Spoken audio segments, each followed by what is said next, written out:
Halo Sobat Aneka, hari ini kita akan berbincang-bincang atau yang lebih dikenal dengan istilah podcast bersama teman-teman. Nanti ada dua narasumber di sini. Kita akan berbincang-bincang terkait dengan nilai-nilai aneka dalam kehidupan ASN khususnya.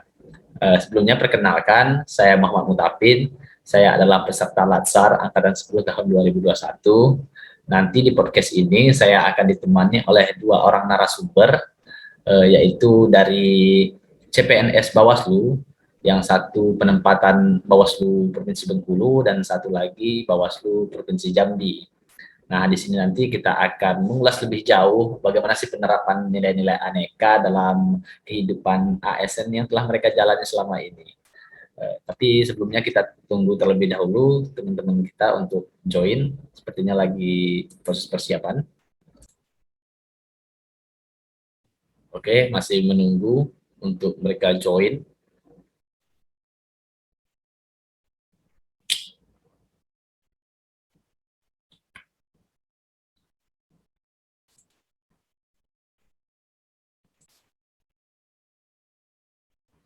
Oke, sepertinya sudah join narasumber kita yang pertama.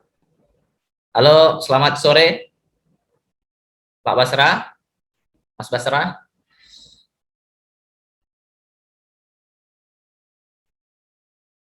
Apa mendengar suara saya, Mas Basra? Halo, Pak Basra, selamat sore. Apa bisa mendengar suara saya? Bisa, Pin. Siapa mana? Kok cuma dua aja? Nah, itu masih Oh, menunggu narasumber kita yang satu lagi nih. ya. Bagaimana kabarnya? Baik?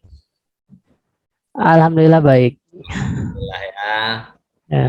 Kita tunggu dulu teman kita satu lagi biar enak kita diskusinya, nanti kita berbincang-bincang terkait dengan nilai-nilai ASN yang mungkin sudah diterapkan selama ini. Oke, Mas Mobri, bisa dengar suara saya? Bisa. Oke. Nah, jadi Sobat Aneka, kita hari ini bakal berbincang-bincang terkait dengan nilai-nilai aneka. Mungkin ada yang belum tahu ya terkait dengan apa sih panjang aneka itu. Jadi aneka itu singkatan dari akuntabilitas, nasionalisme, etika publik, komitmen mutu, dan anti korupsi. Nah, di sini kan mungkin perkenalan dulu. Saya tadi udah perkenalan nih. Mungkin teman-teman di sini perkenalan dulu kepada penonton kita nanti. Dimulai dari Mas Mobri mungkin perkenalan. Habis itu dilanjutkan. Oke. Baiklah, moderator. Assalamualaikum warahmatullahi wabarakatuh. Saya Mubri Waalaikumsalam warahmatullahi wabarakatuh. Iskandi, jabatan saya Mungkin dari jaringannya Mas Mobri. Sekretariat Bawaslu Provinsi Bengkulu. Apa? Mungkin jaringannya sedikit diperbaiki. Oke, Mas Mobri ya dari Provinsi Bengkulu. Jabatannya apa Mas, kalau boleh tahu? Jabatan saya analis perencanaan anggaran, Mas. Oke. Saya lagi kerja, nanti telepon lagi ya. Ya. Oke, mungkin narasumber satu lagi Mas Basra, silakan perkenalan terlebih dahulu. Baik, Mas Muhammad Mutapin, terima kasih telah mengundang kita di podcastnya ini. Ya, sama-sama. Saya perkenalkan Ifrisal Basra dari Bawaslu Provinsi Jambi. Saya sebagai analis perencanaan anggaran, jabatannya di. Oh, jadi sama ya, Ya. ini jabatan untuk Mas Mobri sama Mas Ifrisal ya. Tapi nggak apa-apa, nanti kan Ya. ini kan Ya.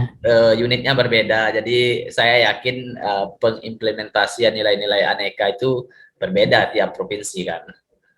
Tadi sudah saya jelaskan Ya, nilai aneka. Mungkin kita langsung saja ya karena waktu kita singkat. Mungkin Mas Mobri bisa menyampaikan terkait pengimplementasian ketiga nilai dulu, akuntabilitas, nasionalisme, dan etika publik yang mungkin sudah didapatkan selama menjadi CPNS di Bawaslu, khususnya di unit Provinsi Bengkulu. Monggo Mas Mobri, gimana? Oke, terima kasih Mas Mutapin. Oke, kita sebagai seorang ASN kan harus memiliki nilai-nilai dan karakter aneka, yaitu akuntabilitas, nasionalisme, komitmen mutu, etika publik, komitmen mutu, sama anti korupsi ya. Baik, sesuai Mas Mutapin tadi, saya akan mengemukakan tiga nilai aneka saja ya. Ya, 3 aja dulu. Akuntabilitas, nasionalisme, sama etika publik ya. Ya, nanti dilanjutkan Oke. sama Mas Ra. Ya siap, Oke. Mas Tapin. Ya. Oke, siap-siap. Sebenarnya apa sih itu akuntabilitas? Akuntabilitas itu adalah kewajiban pertanggungjawaban yang harus dicapai oleh seorang ASN dalam mengerjakan suatu pekerjaan secara cepat dan juga tepat. Nah, salah satu implementasinya mungkin saya ya di Provinsi Bawaslu Bengkulu ya, mungkin hadir ke kantor tepat waktu dan juga bekerja sesuai dengan jam yang telah ditentukan kan. Itu termasuk dari nilai akuntabilitas, yaitu dari integritas. Oke. Dan juga mengerjakan tugas pokok saya dan tupoksi sesuai tupoksi saya selaku perencanaan anggaran, seperti membuat rancangan anggaran, perjanjian kinerja, itu dengan penuh tanggung jawab sebagai seorang ASN. Oke. Dan yang kedua itu ada nilai nasionalisme. Seperti yang kita ketahui, nasionalisme itu adalah nilai-nilai kebangsaan. Seorang PNS dituntut untuk memiliki perilaku yang cinta tanah air. Salah satu contohnya adalah selalu menggunakan produk-produk Indonesia sebagai bukti cinta kita terhadap tanah air. Ya. Mungkin salah satunya kalau di Bawaslu Provinsi Bengkulu itu hari Kamis memakai pakaian batik, salah satunya. Itu salah satu wujud cinta tanah air kami sebagai ASN. Di Bawaslu Provinsi Bengkulu. Yang terakhir itu ada nilai etika publik. Ya, pada dasarnya etika publik itu lebih dipahami sebagai refleksi atas baik buruk, benar atau salahnya yang harus dilakukan, atau bagaimana melakukan yang baik atau juga yang benar. Baiklah, untuk salah satu contohnya mungkin menerapkan 5S.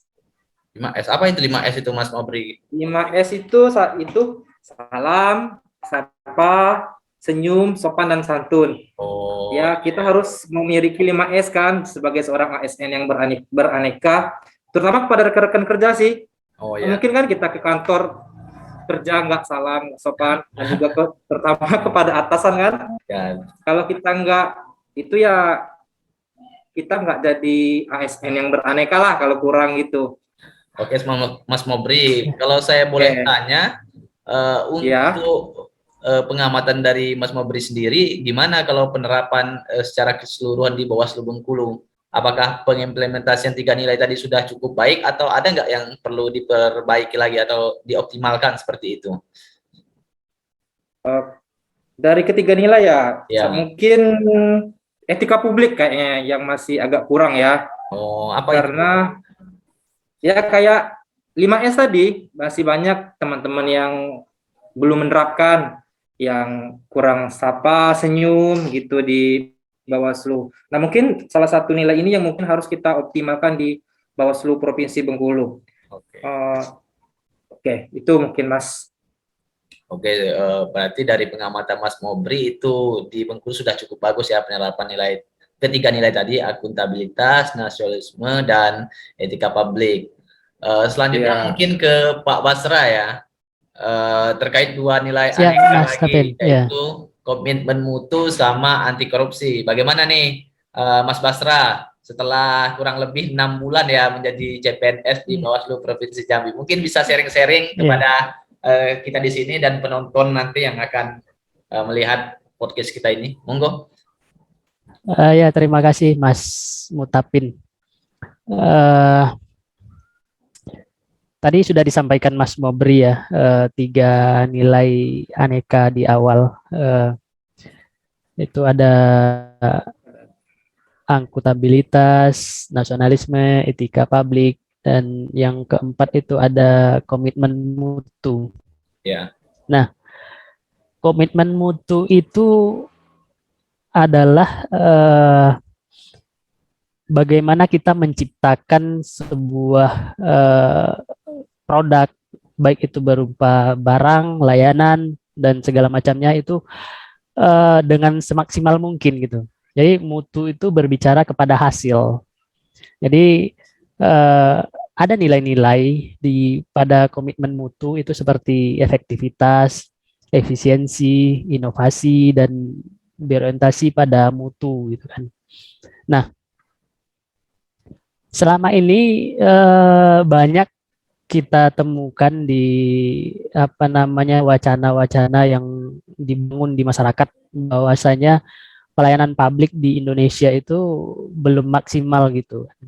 Nah, itu terkait dengan mutu. Jadi contohnya misalnya untuk pengurusan KTP yang dulu pernah kita dengar entah belangkonya habis atau apa segala macamnya gitu kan, itu kan mencerminkan sebuah mutu yang kurang baik gitu ya kan. Nah, jadi paradigma seperti ini harus kita rubah gitu ya kan. Jadi kita sebagai ASN milenial gitu kan, jadi ini harus kita rubah, kita harus berbenah. Memang tidak semua sih nilai-nilai yang telah terbangun di masyarakat itu benar. Kadang kan gini, kadang pesan yang sampai ke masyarakat itu misalnya kita menyampaikan pesan A, nyampe ke masyarakat bisa A, B, C, D, E bertambah-tambah gitu ya kan. Jadi walaupun itu adanya, kita memang harus berbenah gitu kan untuk mewujudkan suatu pemerintahan yang good and clean governance gitu kan. Oke. Nah, jadi itu tadi komitmen mutu itu adalah Kualitas ya, berkaitan kualitas. Kualitas ya, berkaitan dengan kualitas itu bagaimana menghasilkan sebuah pekerjaan yang efektif dari segi waktu, efisien gitu ya kan. Efisien di sini tidak hanya kita berbicara akan biaya gitu ya kan, karena biaya itu sifatnya sih relatif gitu ya kan. Ya. Nah, selanjutnya itu kita coba lihat nilai-nilai anti korupsi. Nah, ya. Korupsi itu adalah perbuatan yang merugikan ya kan, merugikan baik itu negara secara finansial, merugikan moral gitu ya kan. Karena kalau di Indonesia sekarang ini korupsi itu sudah menjadi sebuah momok gitu ya kan, udah merakar. Jadi untuk memberantas korupsi itu sangatlah sulit gitu. Bukan sulit dalam artian bukan tidak bisa. Makanya kita sebagai ASN yang milenial gitu kan, ASN yang yang setiap harinya kita itu tidak lepas dari yang namanya teknologi gitu kan. Jadi dengan kemajuan teknologi kita bisa berbenah untuk mengatasi praktek-praktek korupsi ini. Ya, kita mulai dari hal-hal kecil, misalnya dari lingkungan kerja gitu kan, dari kehidupan kita sendiri. Nah, korupsi itu sendiri berarti perbuatan yang tidak baik atau buruk, dapat disuap dan tidak bermoral. Nah, itu makna dari kata korupsi. Nah, ya. Jadi menurut Undang-Undang Nomor 31 Tahun 99 tentang pemberantasan tindak pidana korupsi, bahwa korupsi adalah tindakan melawan hukum dengan melakukan perbuatan memperkaya diri sendiri atau orang lain atau suatu korporasi yang dapat merugikan keuangan negara atau perekonomian negara. Oke. Nah, praktek-praktek kecurangan dalam korupsi ini banyak nih, Mas Tapin. Gimana tuh kalau Ya, ya, Mas Basra mungkin ada ya. pengetahuannya selama proses CPNS ini kurang lebih 6 bulan ini?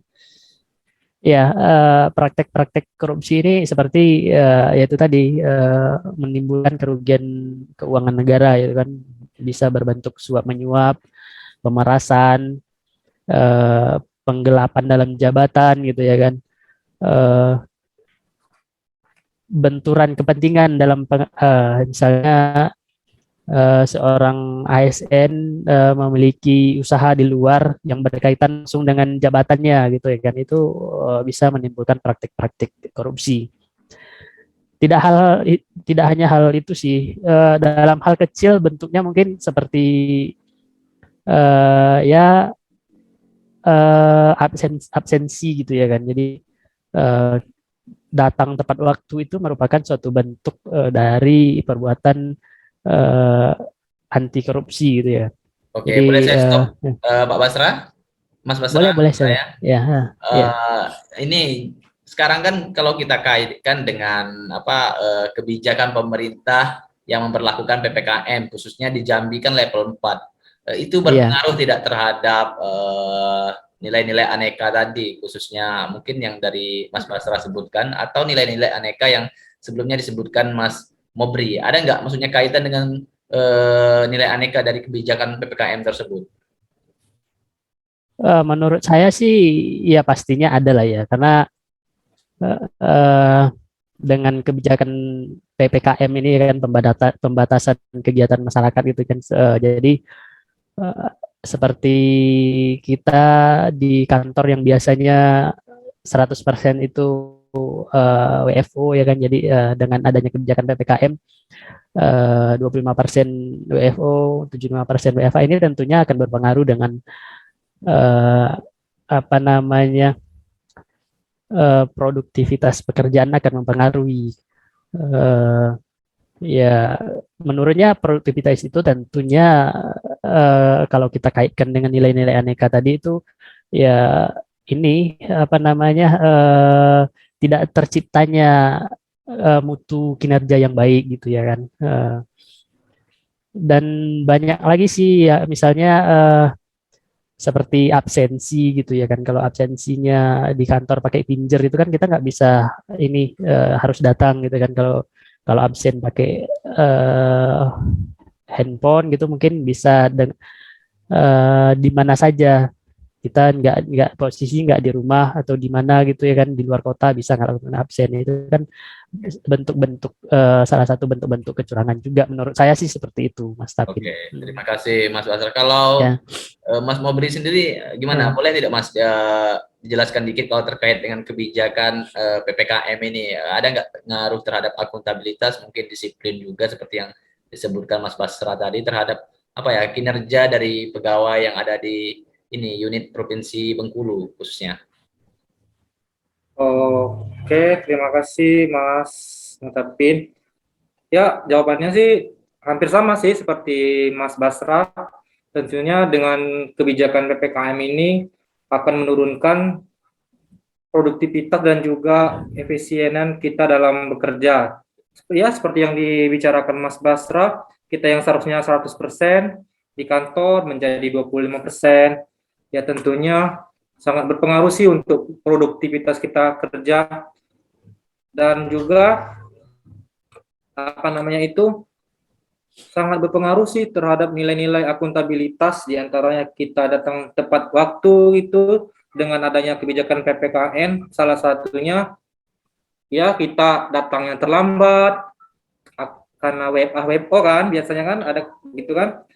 Jadi ya kita sebagai seorang ASN itu harus benar-benar sih menerapkan nilai-nilai aneka itu.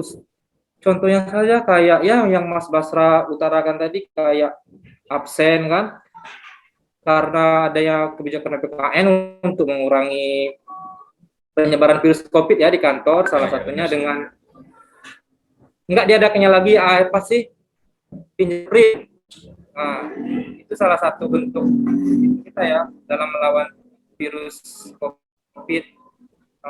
Dan juga apa ya namanya Nah, itu tadi Mas, yang saya amati yang sangat berpengaruh sih nilai akuntabilitas, dari nilai-nilai aneka akuntabilitas yang sangat berpengaruh sih terhadap kebijakan PPKM ini yang saya sebutkan tadi, diantaranya nggak konsisten kita terhadap pekerjaan, terhadap tanggung jawab yang sudah diberikan kepada pimpinan, yang diberikan pimpinan kepada kita, maksudnya gitu.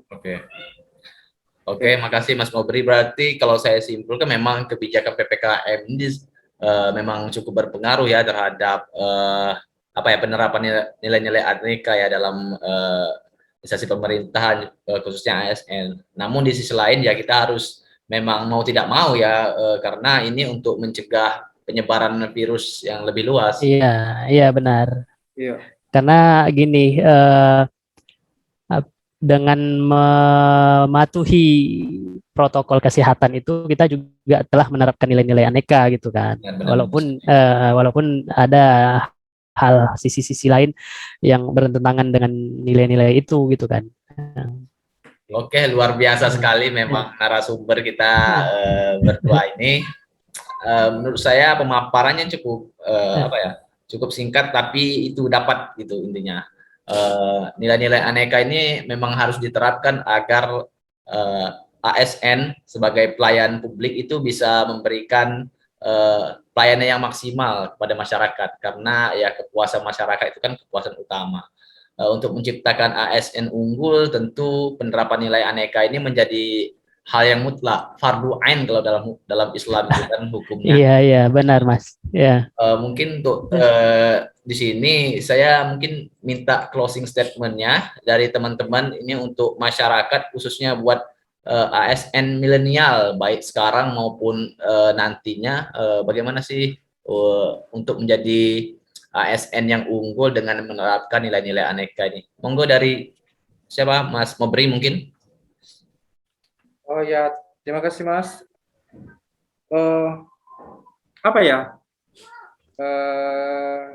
Mungkin yang bisa saya sampaikan sebagai penutupnya adalah kita sebagai ASN harus profesional, kompeten, berintegritas, dan tentunya berkarakter aneka.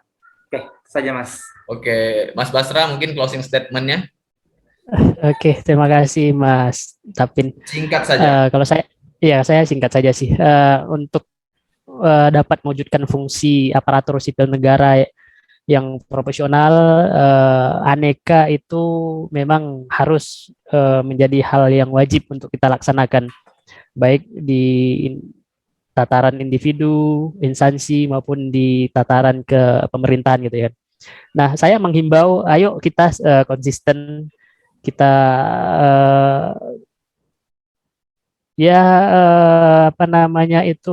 harus selalu kita terapkan nilai-nilai aneka ini dalam kehidupan sehari-hari supaya negara kita dapat berbenah ke depannya.